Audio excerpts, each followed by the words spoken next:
Teleamazonas presenta 24 horas con Liz Palareso.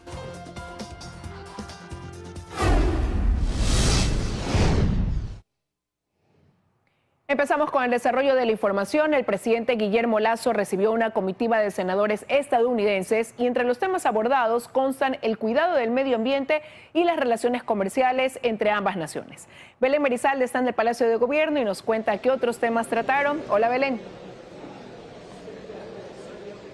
Hola Liz, amigos, muy buenas tardes. Efectivamente, alrededor de las 12 horas arribó aquí hasta el Palacio de Carondelet una comitiva de senadores estadounidenses, tanto republicanos como demócratas. Justamente esta comitiva la encabeza el senador demócrata Bob Menéndez. Ellos fueron recibidos aquí por el presidente de la República, así como también varios ministros de Estado e incluso altos mandos de la policía, como el comandante general Fausto Salinas. Durante la primera intervención que realizó el presidente, también el senador Bob Menéndez hicieron referencia a las relaciones que mantiene hoy Ecuador con Estados Unidos, a que se deben fortalecer justamente las relaciones comerciales, y también se señaló el gran avance que tuvo el Ecuador respecto de la vacunación frente al COVID-19. Escuchemos lo que dijeron. Magnífica oportunidad, teniendo al presidente del Comité de Relaciones Internacionales del Senado de los Estados Unidos, pasar revista de las relaciones entre Ecuador y Estados Unidos. Así que bienvenido, senadores. Estamos aquí en una delegación de alto nivel, digo de alto nivel porque todos los miembros aquí, una reunión de senadores bipartidarios, actualmente de demócratas y republicanos, que yo sé que a usted le interesa mucho el Tratado de Libre Comercio y cómo procedemos en ese sentido. Y varios de nosotros somos miembros del Comité de Relación Internacional del Senado, de lo cual yo tengo el privilegio de predecir. Felicitarlo por las decisiones que usted ha hecho siendo presidente. Entre la agenda de los senadores se encuentran otros puntos, como por ejemplo reunirse con sus pares de la Asamblea Nacional Ecuatoriana. Así también se ha dicho viajarán a las Islas Galápagos, pues justamente uno de los objetivos de su visita es evidenciar cuál es la realidad de la situación ambiental en el país. Y lo que también nosotros estamos esperando es que ya en pocos minutos vengan hasta este punto donde se encuentra concentrada la prensa nacional e internacional para conocer cuáles son los detalles de esta reunión. Uno de los puntos principales que se piensa abordarían es el tema de la seguridad, tomando en cuenta el escenario que hoy atraviesa el Ecuador. Esa es la información que tenemos por el momento, pero ustedes siguen con más noticias. Ya en nuestro noticiero estelar les contaremos los detalles de este encuentro. Muy buenas tardes. Buenas tardes, Belén. Vamos a estar pendientes entonces en nuestras próximas emisiones. Y la Asamblea Nacional aún no ha sido notificada con la sentencia en contra del legislador Mariano Curicama y mientras eso no suceda, él sigue en funciones. Además sostiene que le quedan varios recursos antes de perder su curul. Andrea Samaniego nos cuenta los detalles desde el Legislativo. Hola, Andrea. Gracias, ¿cómo están? Muy buenas tardes. Así es, el legislador Mariano Curicama rechaza la decisión que tomó la Corte Nacional de Justicia de negarle el recurso de casación, pues porque con esto se ratifica la sentencia de 1 año en su contra. Curicama fue sentenciado en el 2019 por no pagarle las jubilaciones a funcionarios de la prefectura de Chimborazo cuando él estaba al frente de la misma. Él se aferra de cierta manera a su cargo de asambleísta, pues dice que aún le quedan 2 recursos más por presentar. Veamos el siguiente reportaje. El legislador Mariano Curicama se pronunció sobre la sentencia de 1 año de prisión que pesa en su contra y que fue ratificada por la Corte Nacional tras negarse el recurso de casación. No es jurídico, es político de lo que me están acusando. Curicama fue sentenciado en 2019 por no pagar la jubilación a funcionarios de la prefectura de Chimborazo cuando él estaba al frente de esa institución. Nosotros les pagamos a los jubilados, pero claro, después llegó un generoso a pagar porque no era plata de él. A un grupo de 40 jubilados pagaron más de $2 millones. Ese es mi pecado, de defender los recursos de mi provincia. Sin embargo, él se aferra a su cargo actual como asambleísta, pues dice que tiene más recursos que aplicar. Aclaración, ampliación. Mientras no se complete al 100% todos los pasos jurídicos que tiene que dar, yo seguiré siendo asambleísta. Y es que un asambleísta puede perder su cargo si hay de por medio una sentencia ejecutoriada. En este caso aún no ha sido notificada. Justamente tiene que ser ejecutoriada la sentencia y por lo tanto se notifica a los órganos correspondientes. El CNE también tendría que principalizar al alterno. Mientras tanto, Curicama explicará su caso al bloque oficialista del que aún es parte. Vamos a esperar un poco lo que será la información de este caso, que es un tema de índole personal, pero que tiene que ver porque tiene una influencia directamente en la Asamblea Nacional. Dentro de la Asamblea, Curicama también se desempeña como presidente de la Comisión de Soberanía Alimentaria, pero por estos días la vicepresidenta de la mesa lo está subrogando. Y bien, Curicama además tiene otro proceso en su contra. Él fue sentenciado a 2 meses de prisión por el delito de concusión. Sobre este caso en particular se espera una resolución sobre la apelación que él presentó. Nosotros seguiremos de cerca este tema. Ustedes tienen más noticias. Muy buenas tardes. Buenas tardes también para ti, Andrea. Muchísimas gracias por ese completo informe. Niños adictos y partidos arreglados son los problemas que llevan a que diversos países del mundo regulen las apuestas deportivas. Ecuador es uno de los pocos donde esta actividad se lleva a cabo sin reglas. Colombia y Perú destinan los impuestos recaudados al Fondo de Salud. Soy el profe Betcris. Lo que en Ecuador funciona sin reglas claras, en otros países del mundo no. Juega a enamorarte. A quererte. Juega. Juega. Juega. Pero no te la juegues. Esta es una campaña que lleva adelante el Ministerio de Salud de España por las alertas de adicciones en menores de edad a las apuestas deportivas. Allí la regulación es estricta, pues además de esto aparecieron casos sospechosos de partidos arreglados. Colombia fue el primer país de América Latina en regularlas, hace 6 años. Desde entonces, las plataformas de apuestas deportivas comenzaron a migrar a Ecuador, donde no deben pagar el 16% de sus ganancias como impuestos. En Colombia, estos ingresos han contribuido a fortalecer el presupuesto de salud. Perú, por su parte, acaba de aprobar una regulación. Allí estas empresas deben pagar el 12% de sus ganancias en impuestos, mientras que Chile, Argentina y Brasil preparan su legislación, al igual que Paraguay. En Ecuador, las empresas de pronósticos deportivos funcionan domiciliadas en el exterior, es decir, sin pagar impuesto a la renta o no el que deberían. El impuesto de carácter digital a las operaciones de tipo digital se dan justamente cuando no hay elementos que de alguna u otra manera sí lo tienen los otros sujetos pasivos. El Servicio de Rentas Internas ni siquiera sabe con certeza cuánto dinero mueven. Aquí las autoridades tampoco saben cuántas personas apuestan, si hay niños ludópatas o si ya hay sospechas de partidos arreglados. En España la situación se salió tanto de control en la adicción de niños y adolescentes a las apuestas en línea, que incluso los equipos de fútbol no pueden llevar publicidad de estas casas de apuestas en sus camisetas. Ningún personaje público como periodistas de deportes, futbolistas o exfutbolistas pueden aparecer haciendo publicidad. Y los clubes deportivos no pueden firmar contratos de patrocinio con estas marcas. Las multas en España son de hasta 1 millón de euros, o sea, más de $1 millón. Es decir, Ecuador se vuelve un paraíso perfecto para estas plataformas, pues aquí las reglas no existen. Dayana Monroy, 24 horas.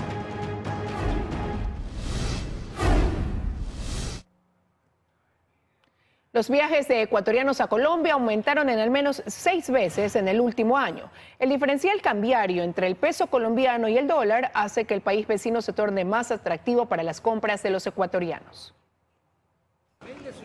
Colombia es el nuevo destino de los ecuatorianos. Solo de enero a septiembre de este año, 136.000 ecuatorianos viajaron como turistas hacia ese país. Esto es un incremento de 663% frente al mismo periodo de 2021. Para José Rivera, experto en temas económicos, el mayor atractivo en estos momentos para los viajeros es la devaluación del peso colombiano frente al dólar estadounidense. Actualmente, 4.700 pesos equivale a $1. Entonces, para el ecuatoriano, esto de aquí es una ventaja porque puede visitar Colombia, tiene mayor poder adquisitivo, para turismo, para negocios, para consumo en general. Rivera agrega que la revalorización del dólar no solo es un problema en Colombia, afecta a todo el mundo, pero en especial a países que tienen su propia moneda. Un escenario parecido ocurre en Perú y Brasil. Todo el panorama económico mundial, la incertidumbre por el precio de materias primas y la inflación han generado que el dólar se fortalezca como activo refugio de inversión.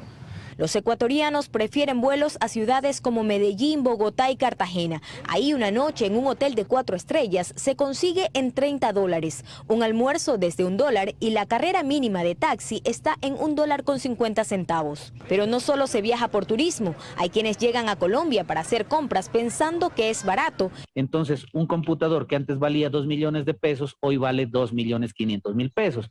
Y a eso van los clientes y eso pagan pensando, creyendo equivocadamente que están comprando más barato. A esto se suman los riesgos que corren los compradores al ingresar artículos prohibidos. Que tienen que pagar aranceles y al final pues terminan pagando mucho más por sus productos que lo que hubieran podido pagar acá en el Ecuador. En las ciudades fronterizas, tanto de Colombia como de Ecuador, la revalorización de la moneda se siente en mayor medida por el aumento de los productos de primera necesidad. Joana Ramos, 24 horas. Estamos de regreso con más información. Este 7 de noviembre el Servicio de Prisiones continuará realizando el censo penitenciario que está suspendido por seguridad de los funcionarios.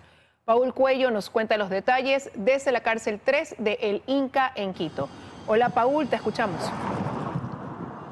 Hola, ¿qué tal? Gracias. Así es, una vez que se retomó el control ya en las cárceles del país, el SNAI junto con otras entidades de gobierno continuarán realizando el censo penitenciario en todas las cárceles a nivel nacional. Ya se han intervenido en la mayoría de centros penitenciarios, únicamente faltarían 2 en la provincia del Guayas que se realizará en los próximos días. Nosotros les hemos preparado un reportaje sobre el tema, veamos. Desde el 22 de agosto que inició este proceso hasta la fecha, el SNAI ha censado a más de 20.400 reos de 32.500 que existen en 36 centros penitenciarios a nivel nacional. Esto corresponde al 63% de la población carcelaria. Todas las personas privadas de libertad han colaborado en la entrega de la información. No hemos tenido problemas de seguridad en la ejecución del censo penitenciario y más bien ellos lo han tomado muy bien el censo porque saben que esa información que estamos recopilando es a favor de ellos. Y si bien este proceso no ha tenido inconvenientes, actualmente se encuentra suspendido desde el pasado 3 de octubre por los últimos acontecimientos violentos que se registraron en las cárceles de La Tacunga y Guayas. Hasta verificar temas de seguridad retomaremos el censo penitenciario el 7 de noviembre. Ya la mayoría de centros penitenciarios que se encuentran en 20 provincias del país han sido intervenidos. Únicamente faltaría la penitenciaría del Litoral y la regional del Guayas, que por seguridad no se ha podido avanzar. La penitenciaría es el centro que alberga la mayor población penitenciaria, entonces no podemos no hacer el censo penitenciario en este centro, es de hecho uno de los más importantes y por eso se tiene previsto ya retomar temas de seguridad y continuar con el proceso. En este proceso que se realiza por primera vez en la historia en el sistema carcelario, las diferentes autoridades de gobierno han identificado problemáticas respecto al tema de salud de los reos, hacinamiento e identificación, que es la más común. Hay personas que no han sacado una cédula en muchos años, algunos casos de personas que han tenido más de un número de cédula registrado. Simultáneamente que se realiza este proceso, se han conformado mesas técnicas en donde participan varias instituciones del Estado, como el Registro Civil, Ministerio de Salud, INEC Derechos Humanos, Defensoría Pública, entre otras, quienes analizan la situación y las principales problemáticas del sistema penitenciario. Así es, y como ya les indicamos, este proceso finalizará en el mes de noviembre. Posteriormente, todas las entidades encargadas deberán realizar un informe que será presentado al gobierno con el fin de buscar estrategias para mejorar la situación en el sistema penitenciario. Estaremos atentos. Con esta información, regreso a estudios. Ustedes con más, amigos. Buenas tardes. Buenas tardes también para ti, Paul, y gracias. Bandas delictivas siembran el terror en Esmeraldas. Este miércoles, negocios e instituciones públicas terminaron sus jornadas laborales más temprano y esto ante amenazas difundidas en redes sociales. La policía reconoce que la violencia se ha salido de control. Se habían difundido mensajes de presuntas organizaciones delictivas que advertían que por el centro de Esmeraldas iban a pasar 2 cortejos fúnebres y que querían las calles y las aceras completamente despejadas. Se corrió la voz. El efecto fue este. Decenas de locales comerciales cerraron sus puertas la tarde de este miércoles y sus trabajadores prefirieron no esperar a comprobar si la advertencia era real o no. Corrieron a ponerse a buen recaudo. Incluso en el municipio de la ciudad se suspendieron las actividades a las 2 de la tarde. Todos sus funcionarios recibieron este comunicado en el que se detalla que la medida tenía como fin salvaguardar la integridad física de los servidores municipales. Hemos enviado unidades las cuales verificaron que no existieron ningún tipo de desmán en los sepelios. Y es que en Esmeralda se vive en constante tensión. Estamos muy mal aquí en Esmeralda. No tenemos respaldo de nadie. Estamos protegidos solamente con la ayuda del Señor Todopoderoso que nos protege. No es para menos. La guerra entre organizaciones delictivas en esa provincia se ha salido de control y las cifras lo demuestran. Según información de la policía, en 2021 se reportaron 103 asesinatos en Esmeraldas, mientras que de enero a la fecha se registran 416 muertes violentas. Es decir, una tasa de 63,03 muertes violentas por cada 100.000 habitantes, la más alta del país. En una reveladora entrevista radial, el comandante de la policía de la subzona Esmeraldas, William Calle, se refirió a lo que se enfrentan. Aquí en la cárcel solo hay 1.500 tiguerones en la cárcel. Afuera, en los barrios, nosotros hemos contabilizado alrededor casi de 3.000 a 4.000 tiguerones. O sea, no es una bandita nomás. Asegura que tratan de hacerle frente con lo que tienen, con lo que pueden, pero admite que no es suficiente. Tengo casi 108 patrulleros avaliados.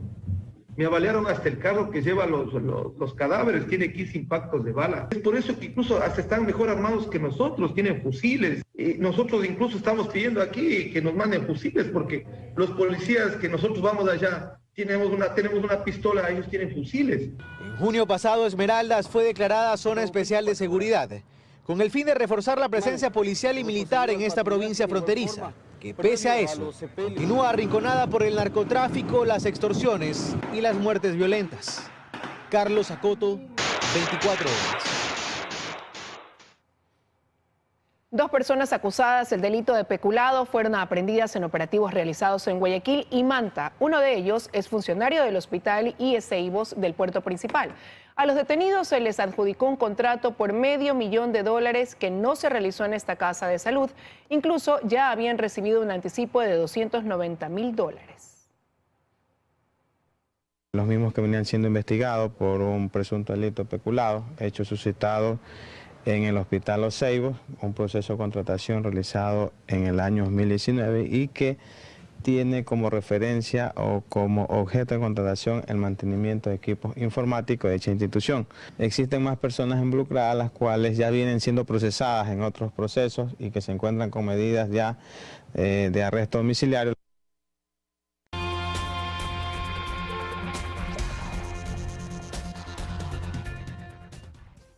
Continuamos con más información. La Policía Nacional ya tiene listo el operativo de seguridad para la final de la Libertadores en Guayaquil.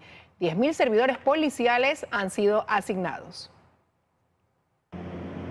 Son 10.000 los policías que serán asignados para la final única de Libertadores a jugarse el 29 de octubre en Guayaquil, pues el despliegue que se espera los necesitará. Sobre todo con la situación del flujo turístico en el cual la ciudad y el país va a soportar. Más de 50.000 personas que visiten el país. Es más, se sumarán más uniformados de otros puntos del país, especialmente para este operativo. 3.500 policías.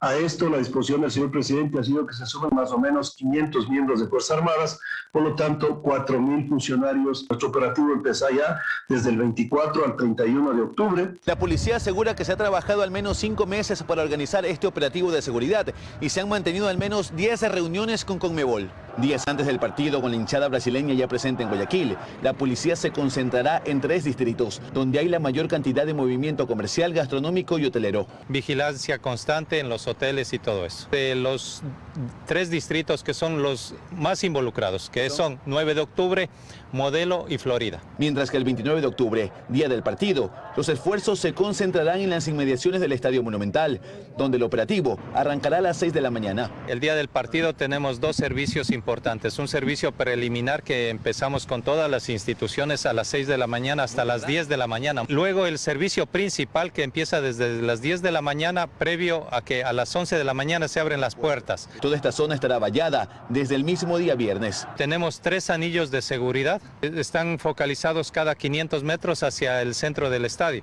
Todo este operativo ya ha sido aprobado por Conmebol. Se reforzará además la seguridad en los aeropuertos y en la frontera norte y sur del país. Tendremos 110 funcionarios, especialmente solo para migración en la ciudad de Quito y 165 en la ciudad de Guayaquil. A esto se suman aproximadamente 50 que estarán cubriendo la frontera tanto norte como la frontera sur. En el Palacio de Cristal se realizará el Museo del Hincha del 26 al 28 de octubre. Allí también habrá vigilancia policial. Además, se contará con policías turísticos para guiar a los visitantes. Luis Alfredo Zúñiga, 24 horas. Para ingresar a territorio ecuatoriano desde hoy ya no se le solicita el carnet de vacunación o el resultado negativo de una prueba de COVID a los viajeros nacionales y extranjeros. El COE Nacional eliminó los requisitos debido al descenso sostenido de los casos de COVID-19. Ecuador ya no pide carnet de vacunación anti-COVID-19 ni el resultado negativo de una prueba de antígenos o PCR a los viajeros. Esto tras la decisión que tomó el Comité de Operaciones de Emergencia Nacional de eliminar los requisitos de ingreso al país y a las Islas Galápagos. De ahí que desde este jueves 20 de octubre aquí en el aeropuerto José Joaquín de Olmedo de Guayaquil ya no se exige a los viajeros la presentación de dichos documentos. Agilita más, en este caso, el traspaso de las personas. La decisión se tomó tras analizar el último informe epidemiológico en el que se evidencia que en las últimas 9 semanas hubo un descenso sostenido de la enfermedad. Tanto así que en los hospitales del IES actualmente hay solo 14 camas ocupadas, en la red privada 9 y en los hospitales del Ministerio de Salud ninguna por pacientes con COVID-19. Y luego de las declaraciones del presidente Guillermo Lasso con las que anticipó que el gobierno se preparaba para declarar el fin de la pandemia. No le corresponde al Ecuador declarar el fin de la pandemia cuando justamente pandemia es eso, la presencia de una enfermedad transmisible en diversos continentes. Fernando Zacoto, director de la Maestría en Salud Pública de la Universidad Internacional y quien estuvo al frente de la Sociedad Ecuatoriana de Salud Pública, considera precipitada la medida, dado que la circulación del virus no termina todavía. Nadie puede asegurar que no pueda haber una nueva oleada, seguramente no tan intensa. Sin embargo, el COE Nacional agregó en su resolución que de existir una alerta por el incremento de casos en algún país, se analizará la pertinencia de solicitar nuevamente los requisitos de entrada al país. Esto está permitiendo que poco a poco nuestros turistas, aquellos que salen por disfrutar y regresar, puedan empezar a hacerlo con más confianza. Débora Carpio, gerente de ventas de una agencia de viajes, en cambio, considera que eliminar los requisitos de ingreso al país es un gran incentivo para el movimiento turístico. Ya ha empezado a sentirse el hecho de que las personas desean empezar a programar ahora sí sus viajes. Ecuador prácticamente ha vuelto a la normalidad, pues ya no se controlan los aforos e incluso el uso de la mascarilla dejó de ser obligatorio. De hecho, en su reciente resolución, el COE Nacional recordó que es voluntario, solicitado únicamente en los centros, hospitales y establecimientos de salud, tanto para el personal como para los pacientes y visitantes, y sugerido a personas que presenten sintomatología respiratoria. Luisa María Heredia, 24 horas. La Alianza por el Emprendimiento y la Innovación firmó un memorando de entendimiento con el Ministerio de Energía y Minas para promover la creación de un clúster minero que contribuya a potenciar este sector. Según cifras expuestas por las autoridades, la minería se convertirá en uno de los motores más importantes de la economía nacional durante los próximos años. En los próximos 4 años, el sector minero tendrá una importante influencia en la generación de empleo. El empleo formal directo, que es algo que tanto necesita nuestro país, que necesitamos mejorar las condiciones de empleo adecuado, ya se empiezan a ver beneficiadas de 215,000 plazas adicionales en relación al 2020. En el 2024 hay un pronóstico de llegar a 270,000 nuevos empleos.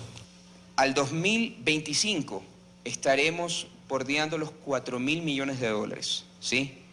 Siendo conservadores con los números, y son números oficiales que nos reportan como ministerio sectorial.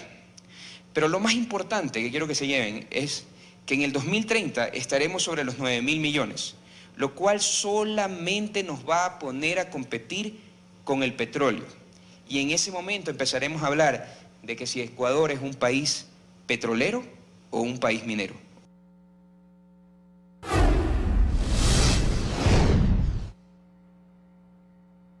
La elección del Procurador General del Estado se dará en medio de un conflicto institucional por una consulta realizada desde el Consejo de Participación Ciudadana y Control Social.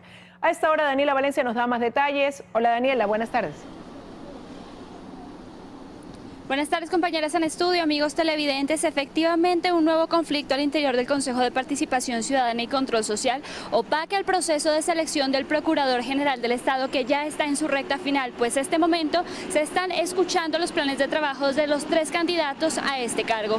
Nosotros les hemos preparado un reportaje al respecto, veamos. Y después la gente diga, ya desaparezcan al Consejo de Participación. ¡Qué vergüenza!